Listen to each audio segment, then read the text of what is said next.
තෙරුවන් සරණයි. අපගේ භාග්‍යතුන් වහන්සේ බුද්ධත්වයට පත් වෙලා ප්‍රථම ධර්ම දේශනාව දේශනා කරන්නට යෙදුණු ස්ථානය තමයි ඔබ මේ දැන් දකින්නේ.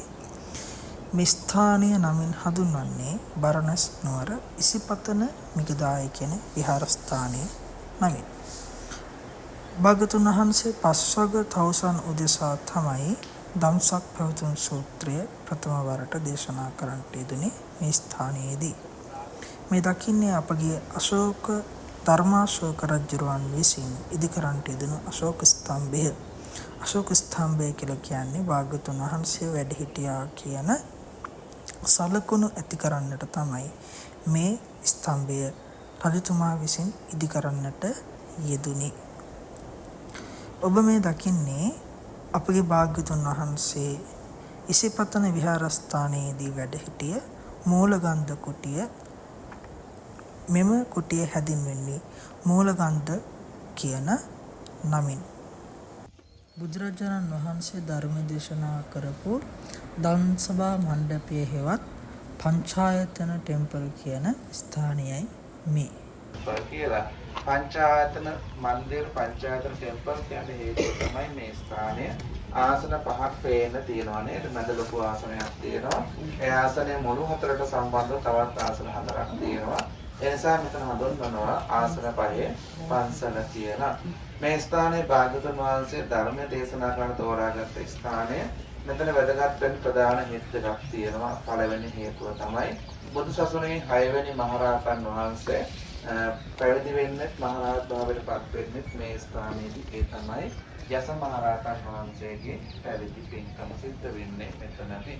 යසකොල පුත්‍රයා දෙතරින් යනවා මෙසවරු හොයාගෙන මේ පුණ්‍ය භූමියට මොකද යසකොල පුත්‍රයා කියන්නේ පොඩි ළමයෙක් නෙමෙයි නේද? පොඩි ළමයෙක් නෑ. ඒවත් ඈතින් ඔබට මේ පෙනෙන්නේ පොඩි චෛත්‍ය වශයෙන් වෙහෙර වශයෙන් ඔබට මේ පෙනෙන්නේ රහතන් වහන්සේලා. ඒකට වැඩිට රහතන් වහන්සේලා පිරිනුවන් පෑවට පසු උන්වහන්සේලාගේ ධාතුන් වහන්සේලා තැන්පත් භග්නාවශේෂ තැන්පත් චෛත්‍ය තමයි ඔබට මේ පොඩිවට පෙනෙන්නේ. උන්නත්නේ පිරිස් සූත්‍රවල පවා දේශනා කරනවා බාරාණසියන් විහෙරති ඉසිපතනේ මිගදහයේ කියලා. ඒ බරණැස් නුවර මිගදහය කියලා කියන්නේ මුවන් වාසය කරන්නට යෙදුණු මුවන්ගේ වාසස්ථානය තමයි ඒ වාසස්ථාන භූමිය තමයි මේ මිගදහය කියලා කියන්නේ. මේකට කියලා නේද? හොඳයි. ඒ තියෙන්නේ ධම්මික ස්තූපය. ධම්මික ස්තූපය කියන හේතුව තමයි දහම් අවබෝධ කරගත්ත ස්ථාන කියලා තමයි අපි එතෙන්න ධම්මික ස්තූපය කියලා නම් කරලා තියෙන්නේ.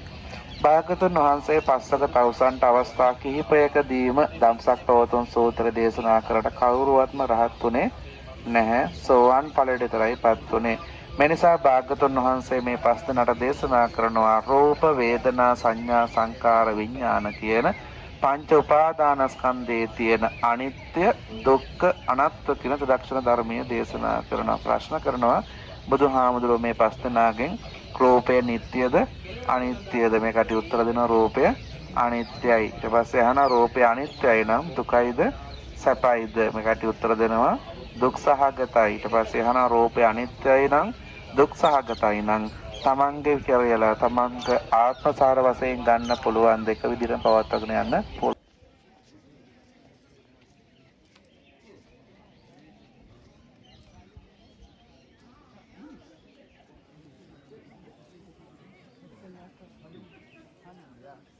You get